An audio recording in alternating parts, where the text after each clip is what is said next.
திருச்சிற்றம்பலம் தில்லையம்பலம் நம பார்வதீபதை அரர மகாதேவா. அன்பார்ந்த மெய்யன்பர்கள் அனைவருக்கும் தொட்டியம் ஈசான மருத தேசியின் பணிவான வணக்கத்தினை தெரிவித்துக் கொண்டு அருட்குருநாதர் சிருஷ்டி தற்புருஷ சரவண பவானந்த தேசிகரையாவின் திருவடி தாமரைகளை சிறைமேற்கொண்டு பணிந்து வணங்கி போட்டிருக்கிறேன். திருச்சிற்றம்பலம். நேற்று பெரிய புராணத்தை பற்றி அது எப்பேற்பட்ட சூழலிலே தெய்வ சேக்கிழார் ஏற்றிருக்கிறார் என்பதனை பற்றி சிந்தித்துக் கொண்டிருந்தோம். அதன் தொடர்ச்சியை இன்று பார்க்க இருக்கின்றோம். அதாவது இப்ப நம்ம சொல்லிக்கிட்டு இருக்கிறது பெரிய புராணத்தை நான் இன்னும் உள்ள நூலுக்குள்ள இன்னும் போகல. பெரிய புராணத்தை பற்றி ஒரு முன்னுரையை தான் சொல்லிக்கிட்டு இருக்கிறோம். அதைத்தான் இப்ப நம்ம சிந்தித்துக் கொண்டிருக்கிறோம். திருச்சிற்றம்பலம். அது எந்த வகையில எப்பேற்பட்ட சூழலில் பெரிய புராண நூல் வெளிவந்தது அப்படின்ற ஒரு சூழலை தான் நம்ம சிந்திக்க இருக்கிறோம். அதைத்தான் ஒரு முன்னுரையாக தொகுப்பாக பார்த்துக்கிட்டு இருக்கோம். திருச்சிற்றம்பலம். அதாவது நேற்றைய தொடர்ச்சி என்னன்னா, நம்முடைய தஞ்சை ராசராச சோழன் திருமுறைகளை எல்லாம் கண்டெடுத்து அவற்றை மீட்டெடுத்த போது பொல்லாப்பிள்ளையார் அருள் பெற்ற நம்பியாண்டார் நம்பிகள் வாயிலாக தொகுத்த பொழுது 11 திருமுறைகளாகத்தான் செப்பேடு செய்யப்பட்டன. அதன் பிறகுதான் 12ஆம் நூற்றாண்டிலே அனபாய சோழர் அவருடைய அறிவை தெளிவுபடுத்துவதற்காக நம்முடைய குன்றைப்பதி சேக்கிழார் அவர்கள் நாயன்மார்களை பற்றியும் அவர்கள் வரலாற்றை பற்றியும் எடுத்து சொல்லி அனபாய சோழ மன்னரை தெளிவுபடுத்துகிறார்.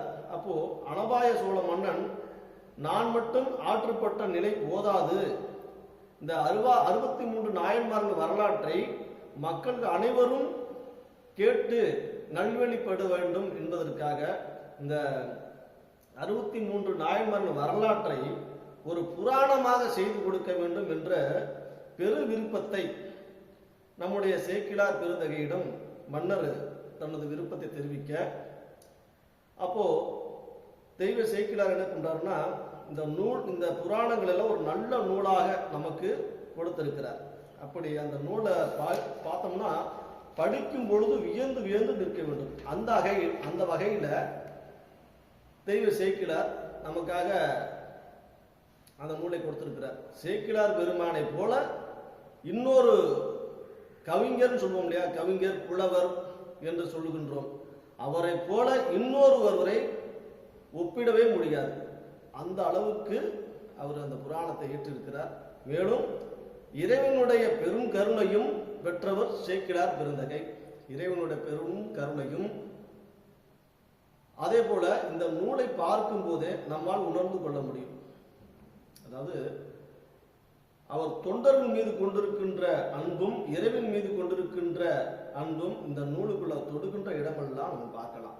இந்த நூலில் அவ்வளவு பெரிய சிறப்பு செய்திகளை கொண்டு இந்த நூலை நமக்கு கொடுத்திருக்கின்றார். எனவே சேக்கிழார் பெருந்தகை இந்த நூலை அவர் அனபாய சோழரை நெறிப்படுத்திய வகையில கொடுத்திருந்தாலும் இன்று வரை பல மக்களை நெறிப்படுத்துகின்ற நல்ல நூலாகத்தான் இருந்து கொண்டு வருகிறது. அந்த வகையில இந்த நூலுக்கு நிறைய சிறப்புகள் உண்டு. ஆனால் நிறைய சிறப்புகளை சொல்வதற்கு நமக்கு நேரம் குறைவாக இருக்காது. அதனால இந்த நூலை பற்றி சொல்லணும்னா பொதுவா ஒரு 2 செய்தியை சொல்லலாம்.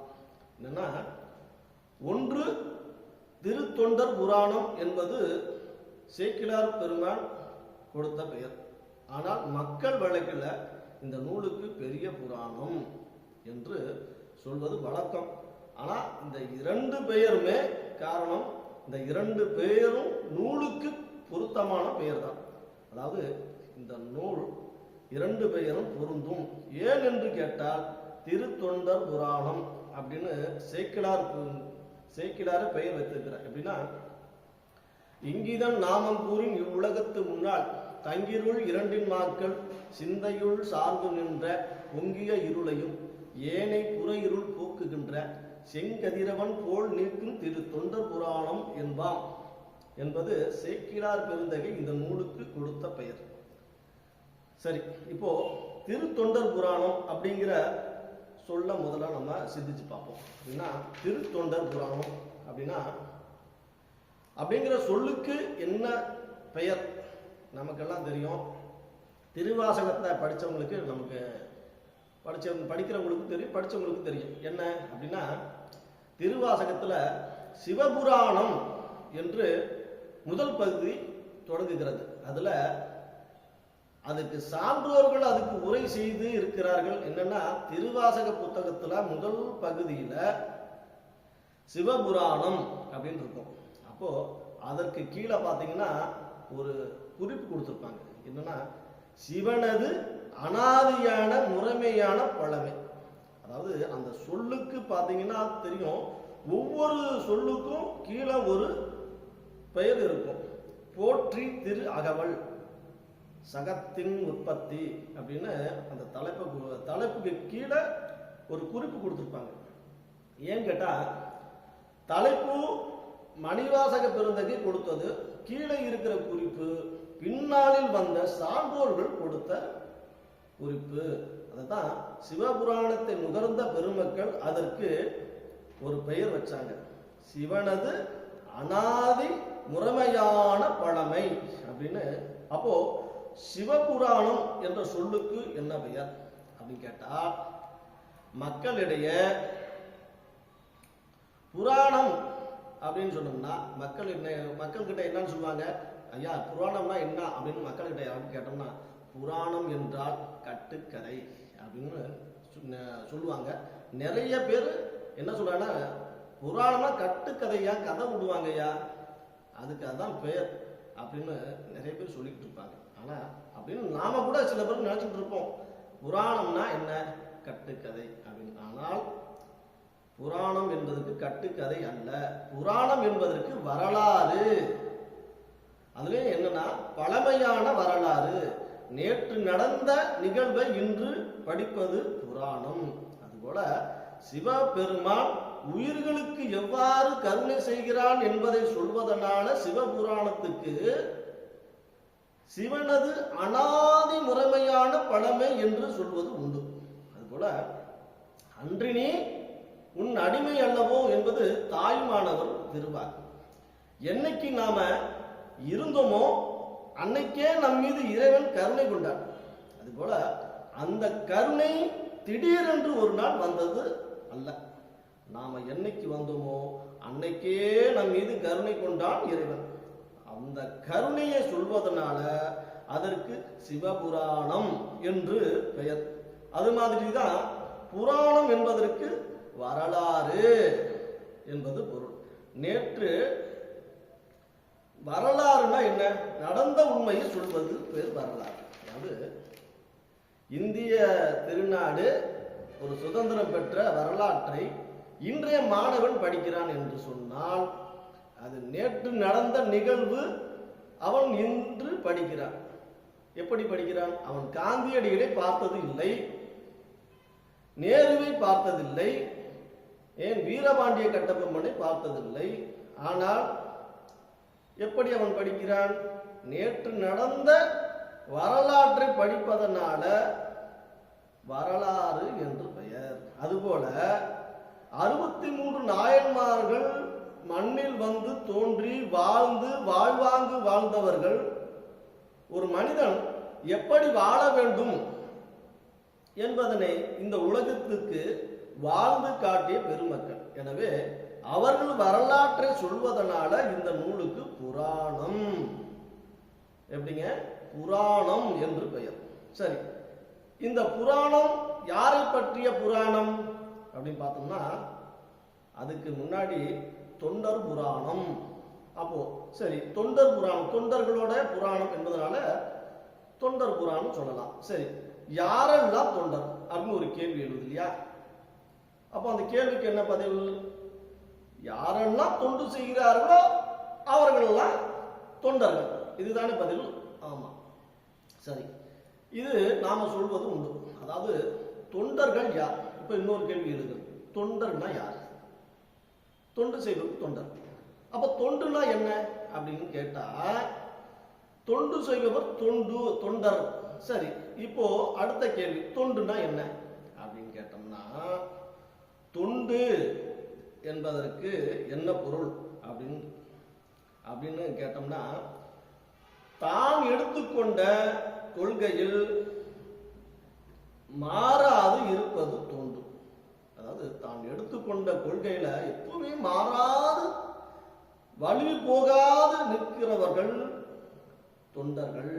அப்படி வலிவி போகாம யாரெல்லாம் இருக்கிறார்களோ அவர்கள் தொண்டர்கள்.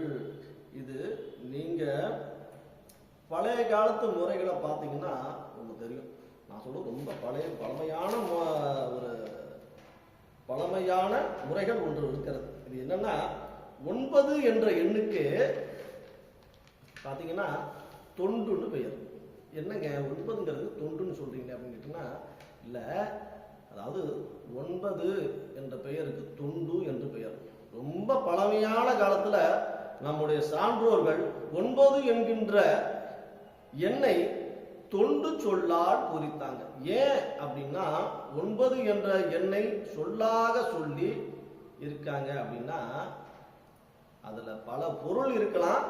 ஆனா 9 என்ற எண் எத்தகைய சிறப்பு உடையது அப்படின்னா அது உங்களுக்கு விளக்க வேண்டியது இல்லை. அதாவது 9ஐ எத்தனை முறை பெருக்கினாலும் கூட்டுத்தொகை 9ஆகத்தான் வரும். இப்ப 9ஓட எந்த எண்ணை நீங்க பெருக்கி பெருக்கி பார்த்துட்டு கடைசியா அந்த எண்ணை கூட்டி பார்த்தீங்கன்னா 9 தான் முடியும். அதுபோல எத்தனை அந்த 9ஓட எந்த எண்ணை பெருக்கினாலும் வருகிற கூட்டுத்தொகை 9ஆகவே முடியும். இது அந்த 9க்கான தனி சிறப்பு. அது மட்டும் இல்லைங்க, அடுத்த இலக்க முன் இலக்கோட கூடி நிற்கும். இப்போ 1 2 3 4 5 6 7 8 9 10 சொல்றதுக்கு முன்னாலே 9 வந்துருச்சா? அதாவது 9 சொல்றதுக்கு முன்னாடி 10 வந்துடும். 9 அப்படின்னா 10 பாதி வந்துடும். இங்கு 10 வந்துருச்சு. அப்போ 89 90. அப்போ 100 சொல்றதுக்கு முன்னாடி 90 சொல்றோம். 90க்கு பக்கத்துல 100 வந்துருச்சு இல்லையா?